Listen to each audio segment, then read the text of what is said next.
Hello everyone, welcome to our channel Millennium the Education Hub.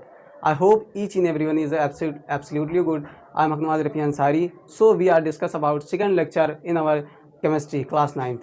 उस दिन हमने first lecture में ये बात किया था कि केमिस्ट्री का जो फिज़िकल प्रॉपर्टी होती है कितनी होती है, लेकिन आज हम डिस्कस करेंगे केमिस्ट्री क्लास 9th का केमिकल कंपोजिशन के हिसाब से हम बात करेंगे कि हमारा जो मैटर है कितना प्रकार का होता है केमिकल कम्बिनेशन के हिसाब से। तो चलिए यहाँ पर हम देखते हैं क्या है।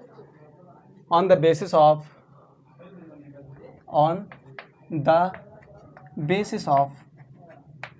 केमिकल कंपोजिशन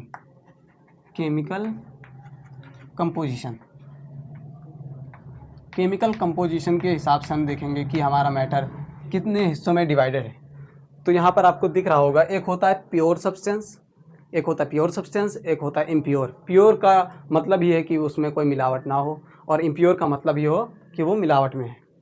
तो इम्प्योर का मतलब होता है ऐसा मैटर जिसमें एक ही टाइप का कोई भी सब्सटेंस पाया जाता है, उसको हम बोलते हैं प्योर सब्सटेंस। लेकिन इम्प्योर सब्सटेंस में ऐसा नहीं होता है। इम्प्योर में होता है कि अलग अलग सब्सटेंस आकर जुड़ सकते हैं, लेकिन फिजिकल फॉर्म में। केमिकली वो बाइंड नहीं करेंगे, फिजिकली वो कंबाइन करेंगे, जिसको हम फिजिकली और केमिकली भी उसको तोड़ सकते हैं, मतलब अलग कर सकते हैं। तो यहाँ पर हमारा क्या हो जाएगा, प्योर सब्सटेंस भी फर्दर दो हिस्सों में डिवाइडेड है, एलिमेंट और कंपाउंड। और इम्प्योर सब्सटेंस हमारा जिसको हम मिक्सचर भी बोलते हैं। अभी मैंने बोला था इसमें दो या दो से अधिक सब्सटेंस आकर मिल सकते हैं, लेकिन फिजिकली नॉट केमिकली। सो यहाँ पर होता है हमारा इम्प्योर सब्सटेंस में होमोजीनियस मिक्सचर और एक होता है हेट्रोजीनियस मिक्सचर। तो इसकी प्रॉपर्टी आगे डिस्कस करेंगे। तब तक हम ये समझते हैं प्योर सब्सटेंस क्या है। Pure substance is only one type of substance, only one type of substance यहाँ पर लिख देते हैं सब्सटेंस। प्योर सब्सटेंस में क्या होता है, एक ही टाइप का सब्सटेंस हमारा पाया जाता है। लेकिन इम्प्योर में क्या होता है कि मोर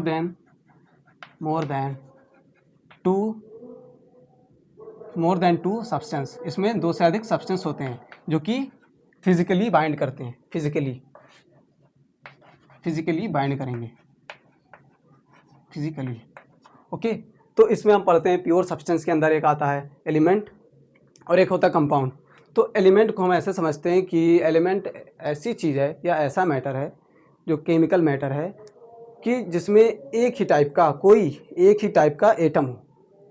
जैसे कि हमारा क्लोरीन हो गया, हाइड्रोजन हो गया, ऑक्सीजन हो गया, उसमें कोई अदर एलिमेंट ना हो। जैसे ऑक्सीजन है तो पूरा ऑक्सीजन, हर कहीं भी ऑक्सीजन। अगर कोई कंटेनर में मान लिया जाए तो वहाँ पर पूरा, जैसे हमने एक कंटेनर बना दिया, यहाँ पर इसमें पूरा ऑक्सीजन या कोई भी चीज़ हो सकती है। तो एक ही टाइप का एटम होना चाहिए, और एलिमेंट को हम यही बोलते हैं कि only one type of atom. लेकिन कंपाउंड क्या होता है, कंपाउंड में जब कई एलिमेंट अलग अलग different elements combine together in a fix ratio, तब वो बनता है कंपाउंड।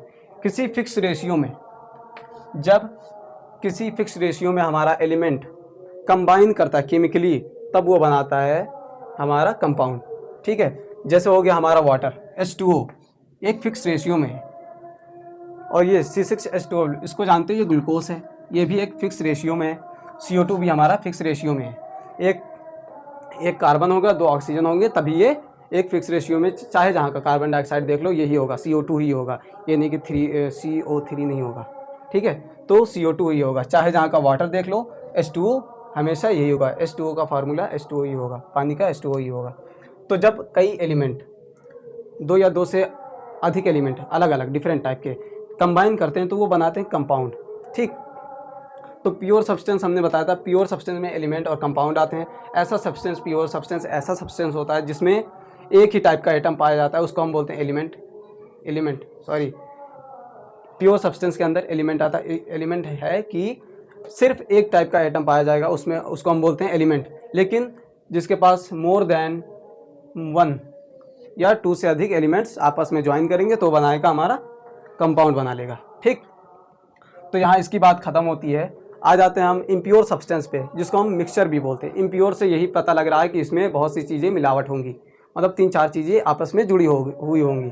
तो इसमें होता है हमारा, एक होता है होमोजीनियस मिक्सचर और हेट्रोजीनियस मिक्सचर।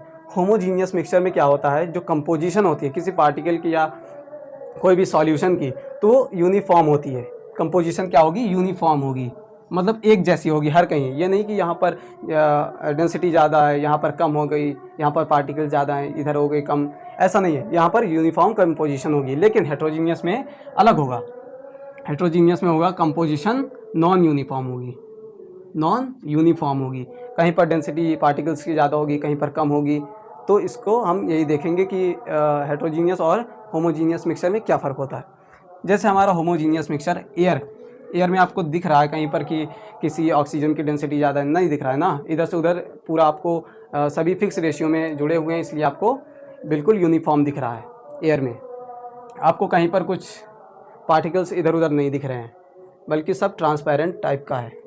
ठीक है, जैसे हो गया salt in the solution. Salt हमारा पानी में अगर कर दिया जाए, डिज़ोल्व कर दिया जाए, तो उसकी कंपोजिशन क्या होती है, यूनिफॉर्म हो जाती है। मैं इसको प्रैक्टिकल करके आपको दिखाऊंगा, ये देखो, इसमें मेरा है वाटर प्लस NaCl, मतलब सॉल्ट है इसमें। तो यहाँ पर देख सकते हैं आप, जो होमोजीनियस मिक्सचर है यहाँ पर दिख रहा है, कंपोजिशन इसकी क्या है, यूनिफॉर्म है सब कहीं। लेकिन हेट्रोजीनियस में ऐसा नहीं होता है। उसमें क्या होता है कि जो हमारा कंपोजिशन होता है वो यूनिफॉर्म नहीं होता है, कहीं पर ज़्यादा कहीं पर कम। तो इसमें हेट्रोजीनियस में यही होता है। जैसे हमारा सैंड, अगर हम बालू ले लें और पानी ले लें, तो कंपोजिशन क्या होगा उसका, पानी ऊपर रहेगा और सैंड नीचे जो बैठ जाएगी। तो हर कहीं कंपोजिशन सैंड की बराबर, मतलब सैंड प्लस वाटर की बराबर नहीं होगी। लेकिन हमें बराबर चाहिए, तो अगर बराबर नहीं है तो हम क्या बोलेंगे, वो हेट्रोजीनियस मिक्सचर है। जैसे सलाद हो गया, सलाद आपने देखा होगा, कुकुम्बर रखा होता है, टोमेटो रखा होता है और ओनियन रखा होता है, सब अलग अलग, मतलब कोई यूनिफॉर्म में नहीं होता है।